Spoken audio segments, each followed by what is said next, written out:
আপনি পানিত নামছেন শীতের ভিতরে গোসল হইছে না, উচ্চা সেটা যে লুঙ্গি খুলছেন দেখে যে বাজে বাজে হোক না, তো যেই লুঙ্গি বাজে বাজে হোক না তার শৈল তো হোক না, ঠিক নি রে? এবার আর মোড়া, এবার আর গোসল ফরজ হইছে, এখন গোসল ফরজ হইলে 3টা ফরজ আদায় করন লাগবো। একবারে গড়গড়া সহ কুলি করা, ভিতরে যেন পানি যায়, নাকের যেই জায়গা পানি গেলে ফোরান দিয়ে উঠে সেই রকম জায়গা পর্যন্ত পানি দিতে হইব। এরপরে পুরাটা শৈল একটা সুতা পরিমাণ জায়গা যদি হুক না থাকে তার নামাজ কোনো, ঠিক কিনা কও? তার গোসল কোনো ফরজ গোসল আদায় হইতো না। আর ফরজ গোসল যার আদায় হইতো না তে নামাজ পড়লে কি আর না পড়লে কি, তে হু যদি এমনি হাত হইয়া আইলো আর কি, কত সুজা বেহা হইয়া আইলো, তার কোনো লাভ হইতো না তার। আর সারালা শৈল বিজান লাগবো।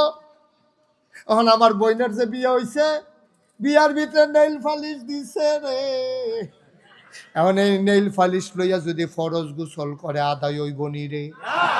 তোমার সাজনের লাগিয়া নেইল ফালিশ দিছে, আমি কই দেও মাইয়া ফানের লাগিয়া আল্লাহ রাখছে এই রং সং, বেড়াইতে রাখছে সুগন্ধ, বেড়াইতে আতর ব্যবহার করতে পারতো না, বেড়াইতে রং ব্যবহার করতে পারতো না। আমরা অনেক বেড়াই দেখবা বুড়া হইছে, নাতি নাইতে দইরা ঈদের আগে দিয়া বেড়ারে আত মেহেন্দি দিয়া দিছে আব্বা নিষে।